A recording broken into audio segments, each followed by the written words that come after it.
Welcome back to another episode of the Podcast Interview Marketing Show.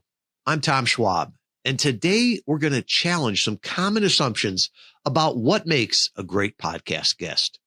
What makes a successful marketer? We often hear that to be successful in sales, networking, or public speaking, you need to be the loudest voice in the room. You need to be that outgoing, natural extrovert.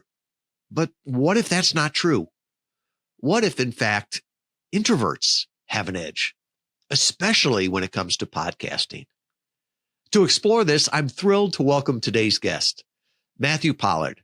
Now, Matthew is the author of The Introvert's Edge and a globally recognized expert on how introverts can excel in areas traditionally dominated by extroverts.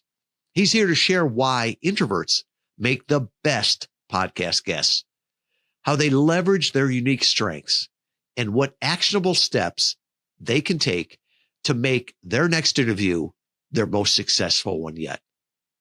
Whether you identify as an introvert or not, this conversation will give you fresh insights on how to authentically connect with your audience and convert those connections into meaningful business growth. Let's dive in. I am so excited to have a gentleman on that I met earlier this summer.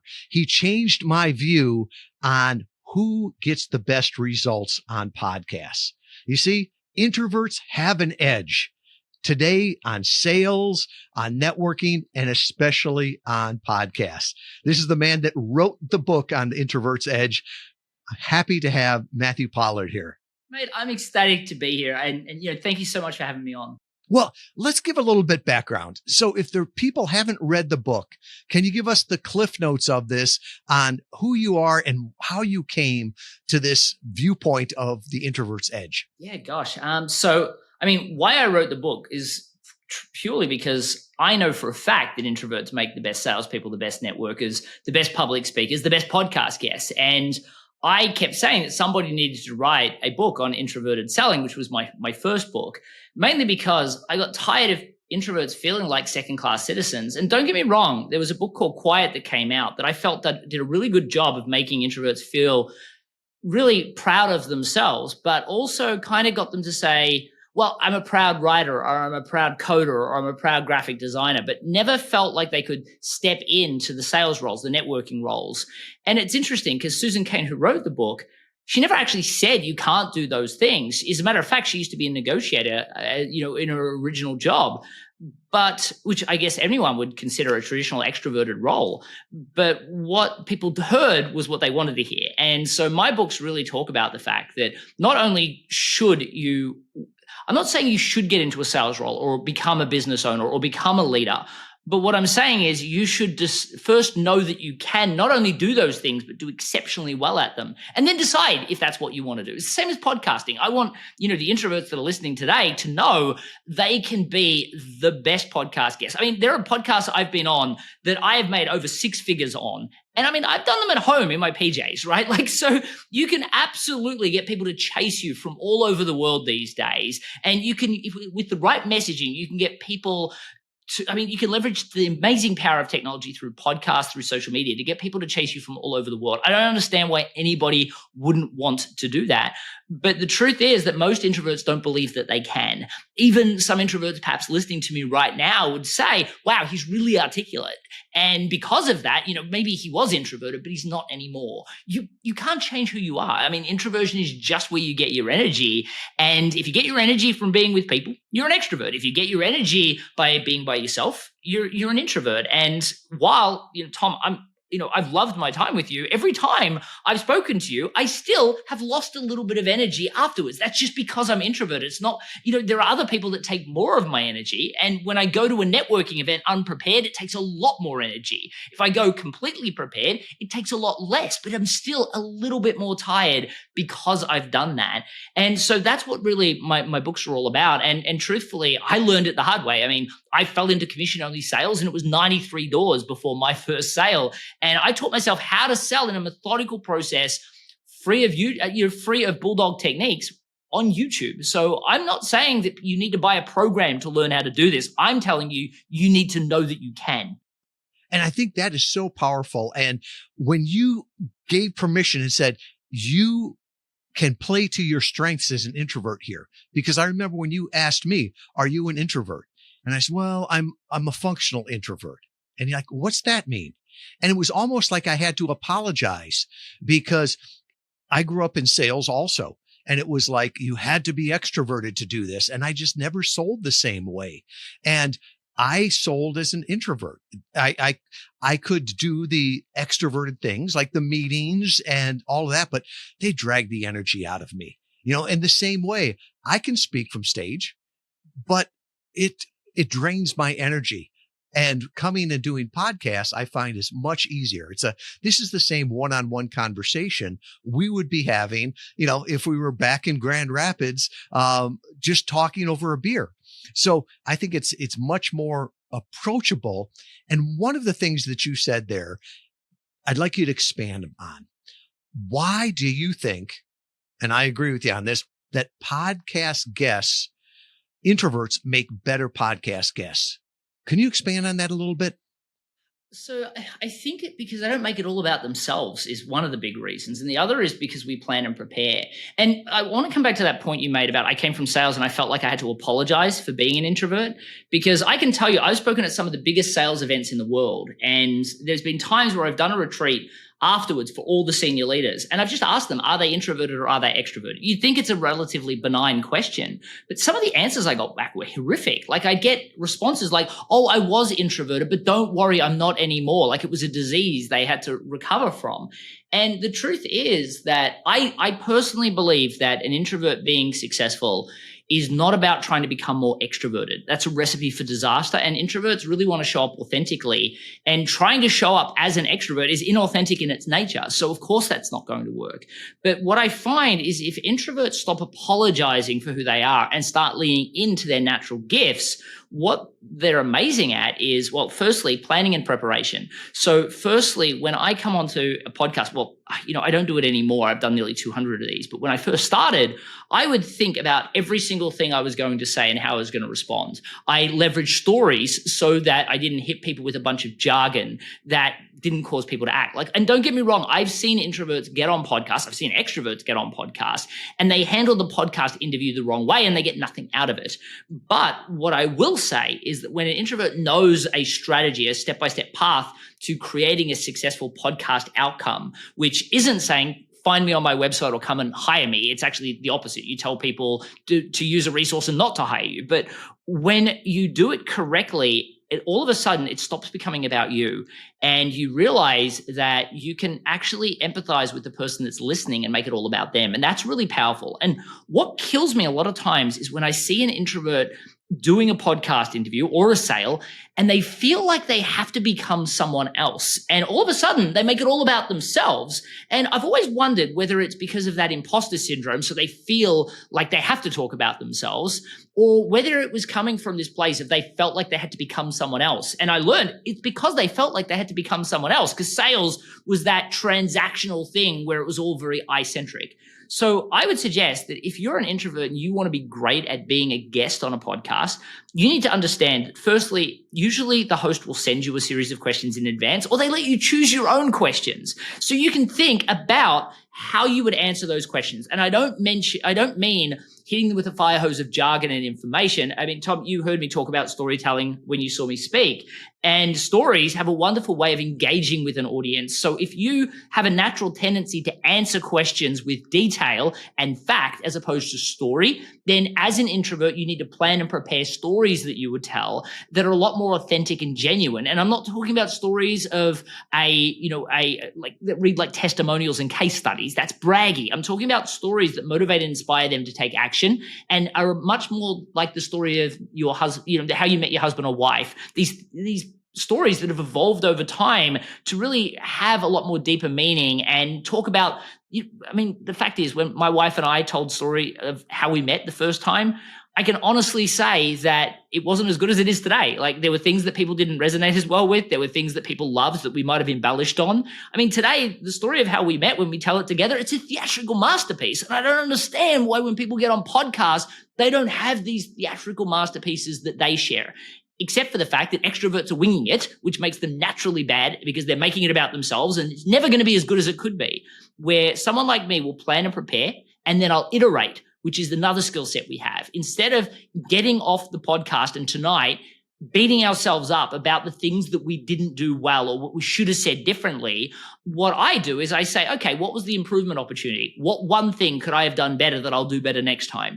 And then I focus on that and I think about what I would have said. What was that one thing that caught me out? How could I do that differently? It doesn't take more than 5-10 podcasts until you are amazing. I remember listening to one of them and I was full of you knows and okays and ums. And I remember downloading the episode and pulling out Audacity and literally editing out my own ums, you knows, and ands, because what I found is after I edited them out on podcasts I never published because they were on somebody else's podcast, I did about 8 episodes and you couldn't hear one because my brain, it was like nails on a chalkboard every time I said it.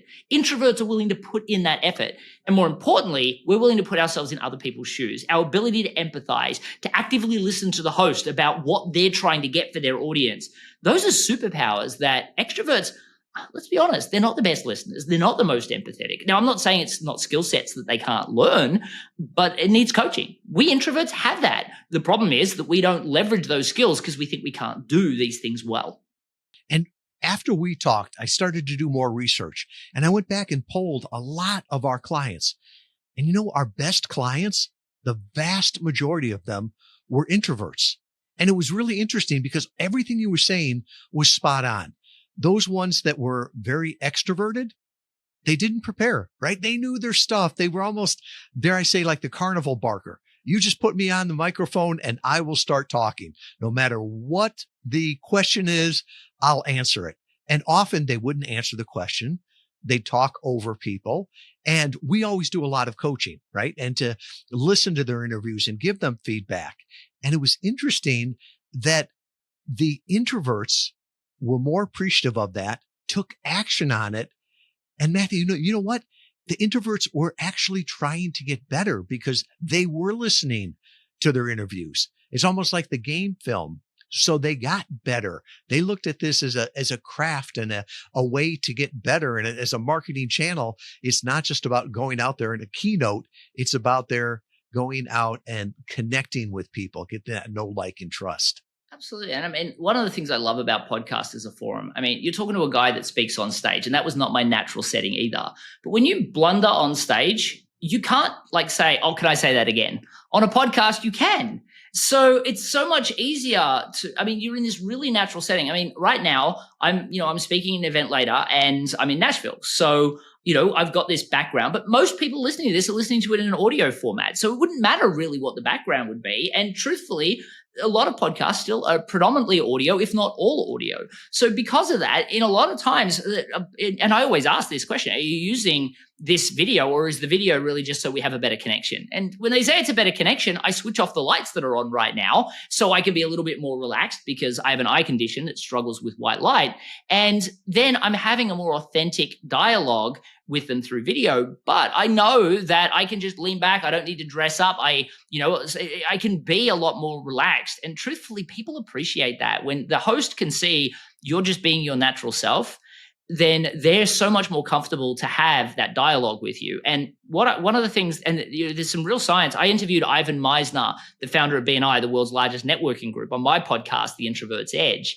And he talked about the fact that, there were studies around some of the least appreciated behaviors in networking and some of the most appreciated behaviors in networking. And a lot of the most appreciated ones were actually, funnily enough, not self-promotion. That was one of the things at the very bottom. So a lot of the things that you would have seen at the top were actually introverted behaviors. And what I found with podcasts that I love is, firstly, it's not only a great medium for you to meet a host and get to have a real authentic dialogue about the things you care about. Like that you've got someone that's actually sitting there listening that could potentially be a potential customer, a momentum partner, or a champion. These are things that I call relationships because I don't believe that we should be going looking for prospects. I believe we should be going to look for people that open doors for you and make introductions, or people that give your work credibility by endorsing it.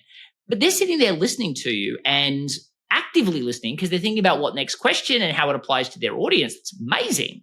But then on top of that, they also, what we find with introverts is introverts are known to have less relationships than extroverts, but far deeper relationships than extroverts. So what that means is an extrovert just wants to talk at you. An introvert actually wants to foster a relationship with you. Well, podcast is a wonderful way of demonstrating that. And it gets beyond that awkward small talk piece at the beginning because you're straight, there's a little bit of an introduction and then you get straight into some questions where you're giving real value. And I will say, Ryan Dice, who was on my podcast, he shared a really good piece of advice about speaking from stage. He said, I used to be, he still to this day won't speak on a stage unless there's a back entrance. He said, I'm not scared of speaking from stage anymore, but I am scared about being trampled afterwards. So I won't go unless there's a back entrance.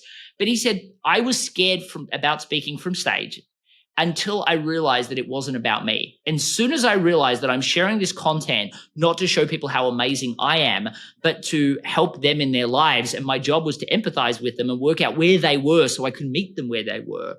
Then I was fine. I mean, that's my technique when I'm speaking from stage is I'm thinking when somebody asks me a question, I'm not worried about being caught out or not knowing what to say. When somebody asks me a question, I have this skill set that I would consider my introvert's edge to empathize and meet them where they were. I mean, Tom, you experienced that. We were sitting down in a conversation. You asked a question.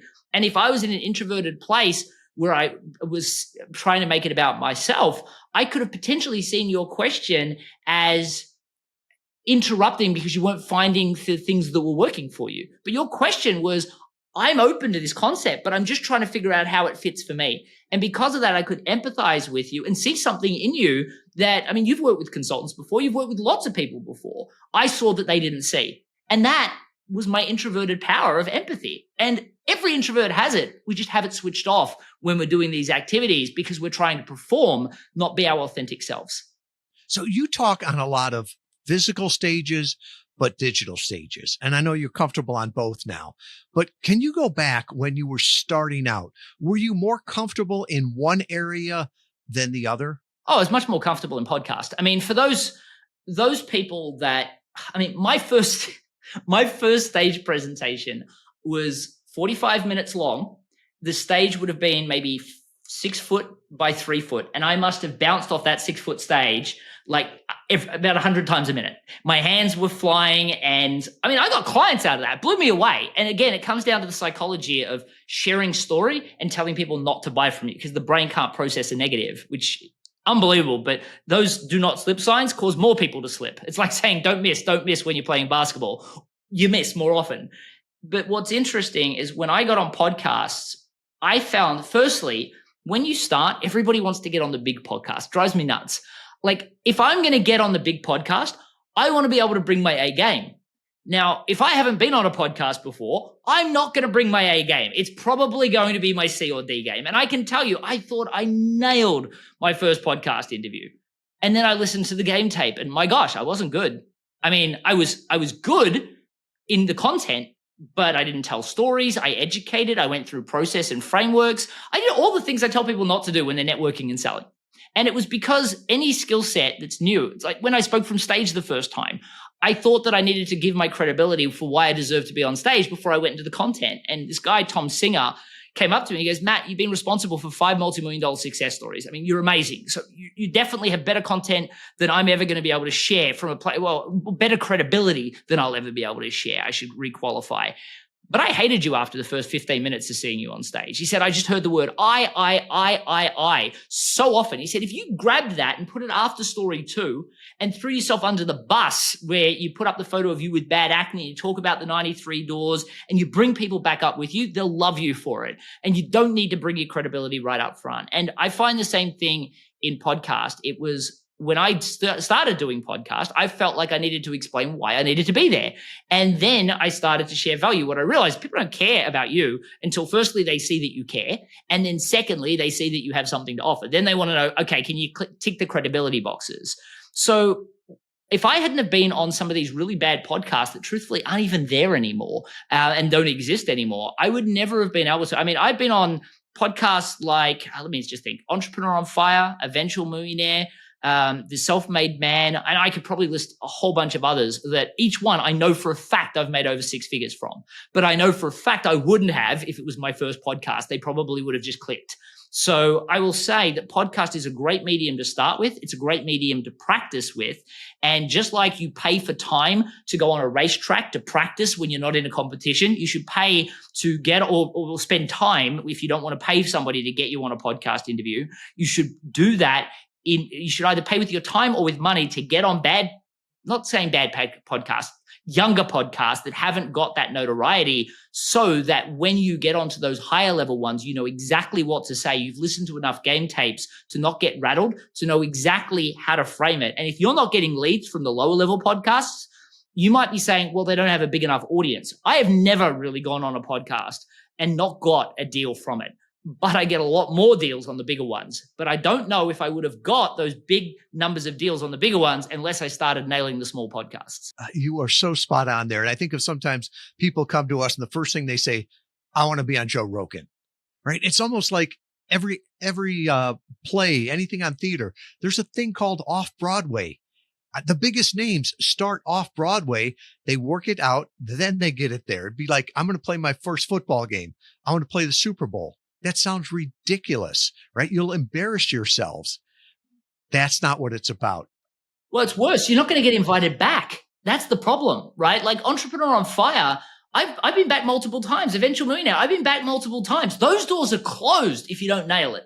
If you nail it, you're welcome back. And people pay to be on these people's podcasts. I've never paid a placement fee to be on a podcast. I have used agencies to get me on them because that requires time and presenting you the right way. And, you know, when I first started, I did it all myself. And then I realized how much time it actually takes. And because of that, we get other people to do it for me. But the truth is that when you get on that podcast, you want to make sure that you feel comfortable doing it. And it shocks me. And this is one of the other things I think that makes introverts better at doing podcast interviews is they're mindful of time. Because what I find, like, for instance, if I go onto somebody's podcast, I'm going to look at what their average podcast is, length, and I'm going to say, well, how many questions are they going to ask? 4. You might get an extrovert. I remember I've had some people that I have interviewed for, previous things, and you ask them one question, and it's like 30 minutes later, it's like, well, that's all the time we have together today. I've only asked one question. So introverts know that it has to be a two-way dialogue. They'll know to pause to let the other person speak, and they'll also know that if somebody's asked a question, it's a 30-minute show, and they've got a series of questions to ask, they've probably got 7 to 8 minutes to answer that question. And if they answer it over longer, the other questions are going to have to be shorter. And I have made this mistake. Don't get me wrong. I have got off podcasts where I've gone, oh my gosh, that guy just interviewed me for an hour. Their average interview is only 30 minutes long. I nailed it. And then I realized that was probably going to be their lowest download count because people look at it and go, that's a long episode. I'll come back to that one. And then they never do. Yes. So you talk about stories so often here. And I always tell people, tell stories. But the way you taught it there at the EO event in Grand Rapids changed the way I tell my stories now. And the part that I was missing was that moral at the end, that place to wrap up the story and tell people what it means as opposed to just letting them figure it out. Could you dive into what you mean and how you teach people how to tell a compelling story and one that really moves people? Absolutely. I think when most people tell stories, the biggest issue that they have is that they share basically a testimonial or a case study. It's so I-centric, it's so self-promotional. And if you're doing that on a podcast, in a networking event, in a sale, it's absolutely the wrong way to do it. What you need to do is tell a story far more like the story of how you met your husband or your wife, your life partner. I know the story of how I met my wife the first time we told it. There were certain things that people didn't resonate with. And so we stopped telling those things. And then there were certain things that people really enjoyed. So we learned to embellish on those a little bit. I know the story of how my wife and I met now, the way we tell it, it's kind of a theatrical masterpiece. I say certain things, she says certain things, we say certain things together, we hold hands, we're like, so that's how we met. Yet in a business format, we never tell stories like that. And the truth is that our sales, our podcast success is less for it, because at the end of the day, think about how long you'll listen to a documentary or a CNN eyewitness account versus a movie. I mean, I know people that will forget that they need to go to the restroom 3 hours in to a movie that they just love. So what I would highly recommend is that the story that you tell has a lot more emotional drivers to it than anything that you've probably told in a business setting before. And then you absolutely need to convey a moral at the end, because the truth is, I mean, you don't know what they're going to take from the story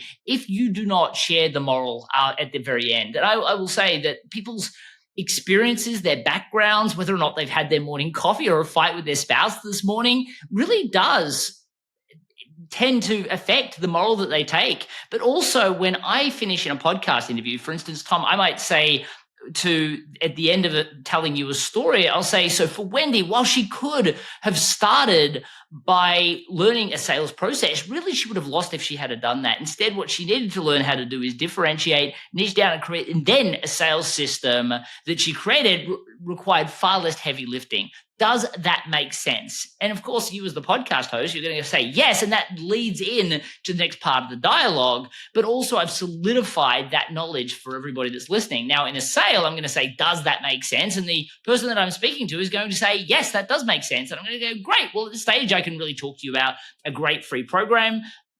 So I can say at this stage, I can really do one of three things. I can direct you to some great free content that I created to really help you continue down the path towards rapid growth yourself. I can talk to you about an online program I created, or I can talk to you about what working with me on a short-term engagement looks like. Do you have a preference? And based on what they say, I'm then going to go down one of those paths. In networking, I could say, well, great. At this stage, if it's helpful, I could send you some great free content. Or if they say, yes, actually, I would love to know about what it looks like to work with you. I'm then going to say, well, I appreciate you saying that. And now's not really a great time for that because we're all out networking. Never sell in a networking room. They'll resent you for it, or you'll get interrupted. Trust me. Instead, set up a time. You've all got phones on you these days. Pick up a phone and schedule.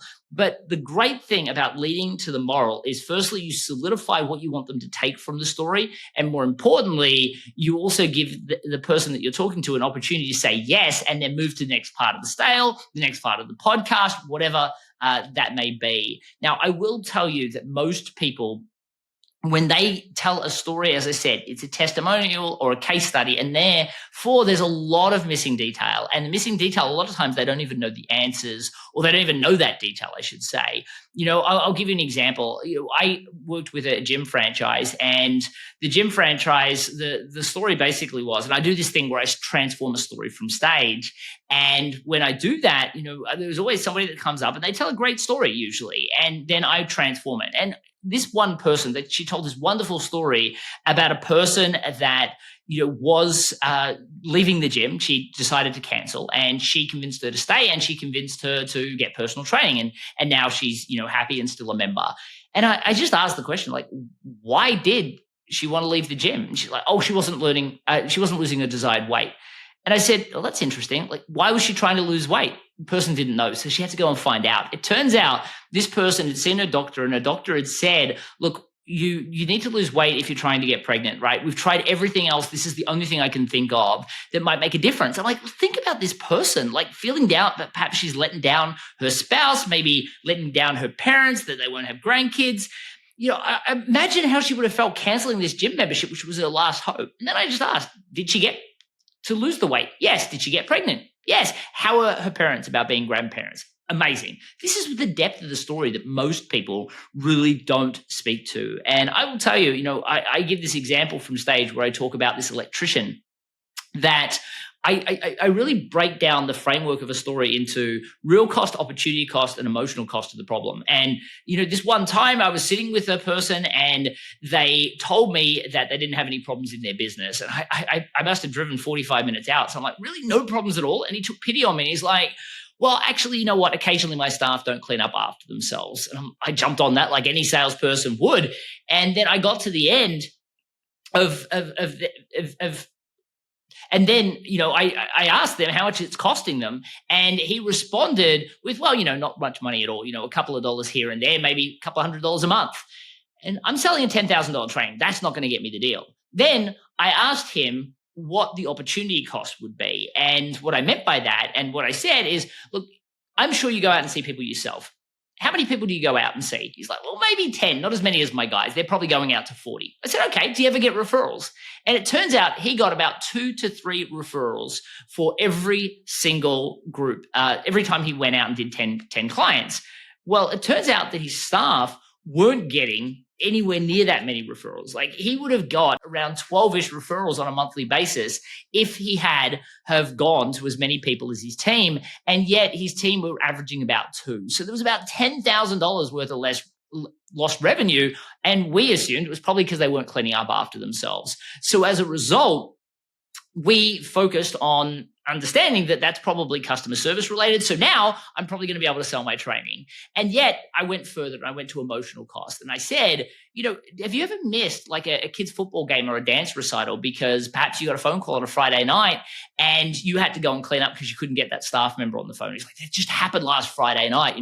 I missed my kid's dance recital. And as a matter of fact, my daughter and my wife aren't talking to me right now. But what was I going to do? One bad review would have just killed my business. So those are the 3 things at the beginning of the story. Well, after we did the customer service training, he saved a little bit of money because he wasn't sending his staff back. He got about 37 referrals, but it was actually a lot more money than we predicted because we worked out that, a referral could be anything from like $1,000 job right up to a factory build out. And what we worked out was at minimum, it's going to make him 37 odd more referrals is what we ended up getting. And we said a minimum of about $1,000 he would make. Well, he made over $100,000 on average a month in extra referrals, but also he got to go to his kids' football games and dance recitals and his kids are speaking to him again. So what was the moral of the story? Well, the moral of the story was sometimes the issues that we don't see are the ones that are costing our business and our profits most of all. Now, that was the story that we used in networking events that got us to get people to agree to give us appointments to speak to them just on the off chance there was a problem. So I would say in a networking room, I work with I tell the electrician story and then I would say, so you can see that sometimes the problems that we don't see are the ones that are costing us and our lives most of all. Does that make sense? And it was like, yeah, absolutely. And now I would then move to the appointment. Podcast, if I was still selling education like I was back then, I would say, does that make sense? I'd be like, oh my gosh, yes. And then we would go into the rest of the dialogue of a podcast. And that's why the moral is so critically important. Well, what's ordinary to you is amazing to others. And thank you so much. I learn every time I talk to you. Thank you for all you do. And once again, please, if people want more, the podcast they can go to and the website they can go to learn more about you. Absolutely. So the podcast is called The Introvert's Edge, and you'll see some really amazing stories of what you will never imagine are introverts, but they all are. They're what I call secret introverted titans because we project extroversion on anyone that's successful and we have to stop doing that. And that's what the Introvert's Edge podcast is all about. And, obviously I share those and a ton of other videos on YouTube as well. But for those people that are trying to get on podcasts, I would highly recommend download that template at MatthewPollard.com/growth and literally just go through the process of differentiating yourself because that's going to make the biggest difference in your life. And of course, yes, if you go out networking and selling, check out the books as well. Thank you so much, Matthew. My absolute pleasure. Thank you for having me on. What an inspiring conversation. It's really flipped the script on how we view introverts and the world of podcasting and beyond. You see, Matthew has shown us that being a great podcast guest isn't about being the loudest or the most charismatic person in the room. It's about being authentic, prepared, and empathetic. Now, if there's one thing to take away from today's episodes, it's this: embrace who you are. If you're an introvert, don't try to mimic extroverts. Instead, lean into your strengths, your ability to listen, to connect on a deeper level, and to thoughtfully share your expertise. Matthew's insights on planning and preparation, on storytelling, and focusing on the needs of your audience are strategies that anyone can use to up their podcasting game. So here's the next steps. Reflect on how you can incorporate these techniques into your next interview. Whether it's refining your storytelling or simply approaching your next podcast with the mindset of service, these small changes can make big results. Now, if you found today's conversation valuable, I'd ask you, share it with a friend. And as always, keep leveraging podcast interviews to build your brand, to grow your network, and to connect with your ideal audience. Until next time, stay authentic and keep sharing your message with the world. It needs it today more than ever.